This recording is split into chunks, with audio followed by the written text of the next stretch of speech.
bringing the people behind our food to life. All right, so I'm gonna break down this side of pig. This is from an Oregon farm in near Carlton, Payne Family Farm. The first thing I do whenever I get a pig is I look at it and inspect it. This is a beautiful pig. It's got a nice fat cap. This is what we call the fat back, which is great for making sausage, great for rendering and cooking with.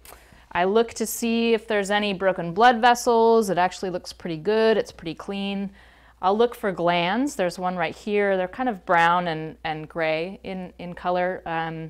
They don't taste that great, and the texture's a little odd, so I'll take those out. And to do that, I just use a boning knife. This is a flexible boning knife that can move around bones and in between muscle groups. You'll see that I hold it with a butcher's grip, so not like a chef, but like a butcher. And this gives you a lot more grip when you're working with a knife and on a pig, or any animal really. The other knife that I will use is a longer knife, something along that line, and that will be for larger cuts that I need to do. So not so much getting in between bones, but more for, say, cutting my pork chops or cutting long steaks. So once I have inspected it, it looks good. The next thing I do is to cut it up into primals. So primals refer to the 3 to 4 major parts of the animal. We have here the shoulder attached to the hock and the trotter, or the foot. Over here we have the back leg, also known as the ham. This is what prosciutto is made out of, and that also is attached to a hock and a trotter.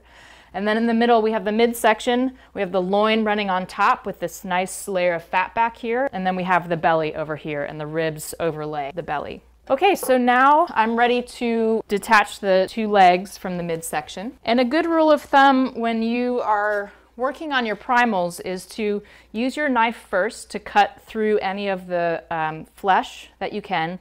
And then once you've made that cut, then use your saw to cut through the bone. Once you hear that bone end and you're back into the flesh, then you want to stop using the saw and use your knife to finish the cut.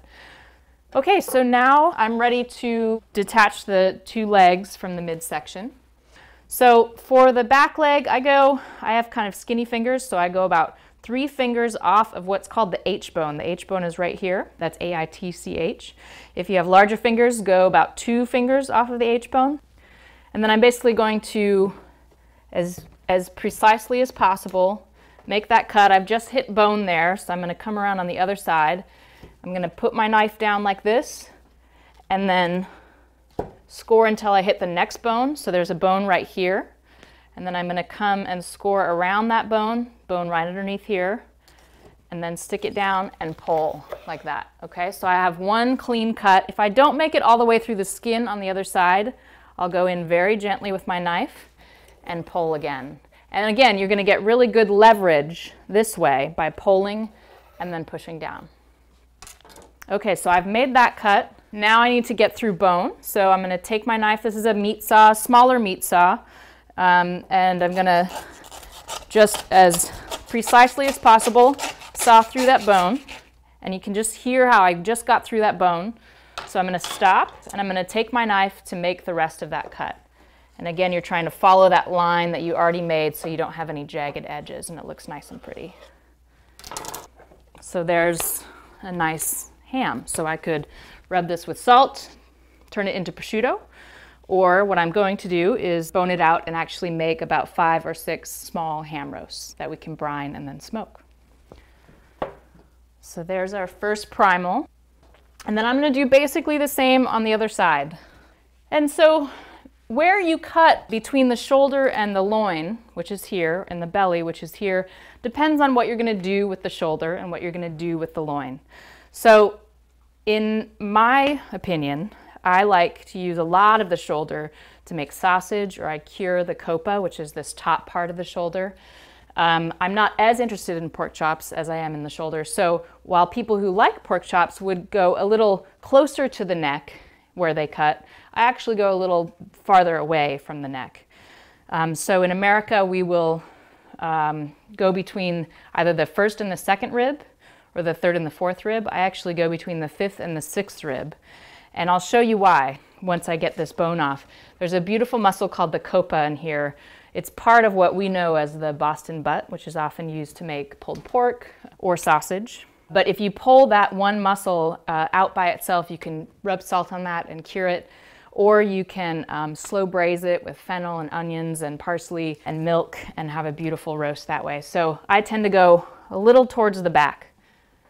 So I'm gonna count 1, 2, 3, 4, 5, 6. So I'm gonna go between the 5th and the 6th rib. And use my larger knife, and again, do exactly what I did back there. I'm gonna poke down like that, and then pull and push down at the same time.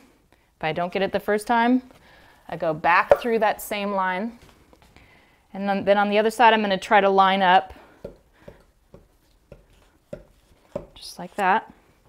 I'm gonna take my saw to get through that spine. Only took a couple of tries. And then again, I'm going to follow that line I already created. And there we have the shoulder. Now the copa that I'm talking about starts right here. You can see there's darker meat right there and there's pale meat here. This pale meat is what makes up the loin, which you can see right there. And that runs all the way back this way. This darker meat is the copa, and that starts small and then gets larger and larger and basically follows the angle of the spine right here.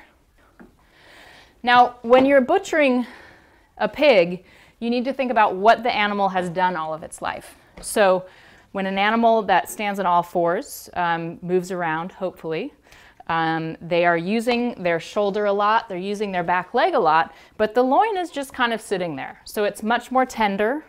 It has a little less flavor than the shoulder or the leg would. And it's not going to take much cooking. So you can grill the pork chops, which come from the loin. You can sear it, but you're not going to put it in, say, a crock pot and cook it for 6 hours. Whereas the shoulder and the legs are going to take a lot longer. They're tougher. There's a lot more sinew inside of the muscle, a lot more fat, so it needs time to break down. So now I've got my shoulder. And I've got my back leg. So now I'm going to work on the midsection. I'll just show you here. So this is the start of the tenderloin, which runs right into there. These are the ribs. Underneath is the belly, so you can see that striation there that makes up what we know of as bacon. Then here are my pork chops. So the first thing I'm going to do is separate the loin from the belly. And I'm going to do that by finding this little star of fat here on this side, and there's one on this side. And I'm going to basically score a line so I know where I'm cutting. Just like that. And use my longer knife. I can't get through these ribs. I'm going to have to use a saw, but I am going to go ahead and make this cut first. Like so. And then I'm going to mark on this side, turn this around so I can make this cut, line it up, and notice that the belly is a little bit oddly shaped, so I'm actually following the curve of the spine. I'm not following the line of the mammary part of the belly there, so it's a little bit oddly shaped. Oops. So I've done that, and now I can go ahead and saw through those ribs. I've created easy access to it by cutting through all of the flesh and the fat that surrounds it.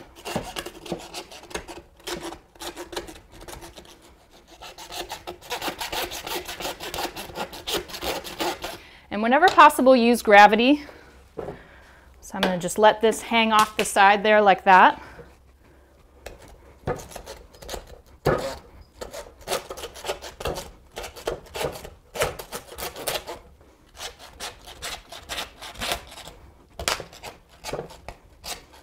Okay. So there's our belly with some rib on it, and then our loin with a little bit of rib on it. I could, if I wanted to, and not make bacon, cut the ribs as a square so they'd be whole ribs, but there's a lot of fat on there, and I'd rather make bacon out of that. Okay, so there's our loin. Here's our belly. So the next thing I'm going to do is take these ribs off the belly. So now I'm just going to hold my knife with a butcher's grip, and I'm going to get right underneath those ribs there. And I'm going to push my knife up towards the ribs instead of down towards the meat. And the reason why I'm doing that is because I don't want there to be any holes in this belly where bacteria can get in while I'm curing it. And whenever possible, I'm making long cuts like this. I'm not sawing. And notice how my left hand is up here as far away from the tip of the knife as possible. If you get too close, you can cut your finger like I did. But I'm also using my left hand to pull the meat away and reveal it like a book, or open it like a book, basically.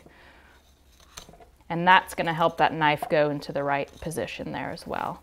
And there it just wants to come right off the belly like that. I'm barely using force with my knife. And if you are using force, if you're trying too hard and your right hand or your knife hand starts hurting, that means you're not doing it right, that you're using too much force and you're trying too hard. Okay, so there's some ribs. And again, those aren't the kinds of ribs that you would cook for a long time, because obviously I would leave more meat and fat on there if that's what I wanted to make. But I will still throw this into a stock pot and get all that good rib meat off. Or sometimes I'll marinate this and throw it on the grill and just nibble off of it as I see fit. So then we have, as you can see, kind of two different aspects of the belly. We have this lumpier side of the belly. It's a little more uneven. And then we have a flatter side of the belly. When you're making bacon, you want the bacon or the pancetta, which is unsmoked bacon, to be kind of the same level. So what I usually do is I take my long knife and I'll cut about there, and this side of the belly I'll use as fresh belly. So I'll maybe brine that or put a little salt and sugar on it and then just slow cook it in the oven, in a Dutch oven or in a slow cooker. So that'll be my fresh belly. And then this is what I will turn into bacon, by simply putting salt and sugar, letting it sit in my fridge for a couple of days and get all that moisture out, and then letting it hang for about a week or so. So there's my bacon belly and my fresh belly. And then there are my ribs, which I'll throw into the stock pot. Okay, so now we have the loin. Now there's a couple of things we can do with this. We can turn it into a couple of loin roasts, which I really like, which would require us to basically cut between the ribs using the saw, just as we did to separate the midsection from the shoulder and the back leg. Or we can turn it into all pork chops. I think what I'm going to do is turn this half into one big loin roast, and this half I'll turn into what are called porterhouse chops. Again, porterhouse chops means that I have the loin and the tenderloin still intact in there. This tenderloin is falling off a little bit, so I may just cut that off and that'll be a little piece of meat for sausage. So I'm going to just find that last rib, which is right there. I'm going to kind of cut through one of those vertebrae, use my saw to get all the way through. There's a little feather bone on the other side of that spine, and I'm just going to cut until I get through bone. And then I'm going to use my knife, and I'm going to hit a rib there, so I'll saw through that as well. And this is mostly, I could angle my saw a little bit that way, but it'd be kind of a carpenter's cut, so just to make it look a little prettier, I'm trying to do it more of a straight line. So this is a nice loin roast. I leave the skin on. I leave that fat on, and I just cook it with that on and then take it off later if your guests don't want to eat too much fat. But this you can rub with salt, spices, tie it up. You can even cut down in underneath the ribs and stuff it with sausage and then tie it and then slow cook it. Or actually not slow cook it. Cook it probably at like 400 degrees for about a half hour or so. Okay. So then we're going to turn this into porterhouses. I like to make big porterhouses, so I do double cut porterhouses, which means I'm going about every 2 vertebrae. And that's probably a pork chop that's enough for 2 people. So again, I'm going to take my saw, just cut through there, and then I'm going to go 1 more vertebrae, because that's a pretty thick vertebrae. I'll cut through that.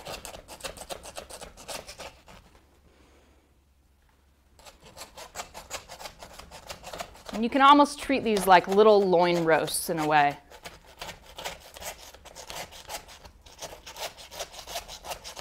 There we go. Okay, so then I'm going to take my long knife and cut those off. So there's a humongous porterhouse chop. And another, these are really almost small porterhouse roasts. These two. And then these are more like double cut porterhouse chops. So you've got that beautiful loin, which is more pale, and then a little bit of that tenderloin in there. And then this, do one more cut here. I'll do a single cut. Actually use this one.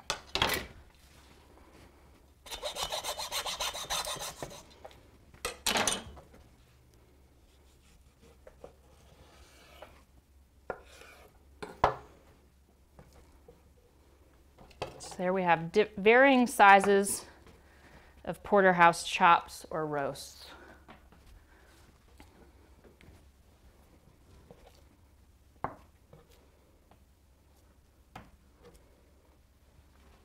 Okay,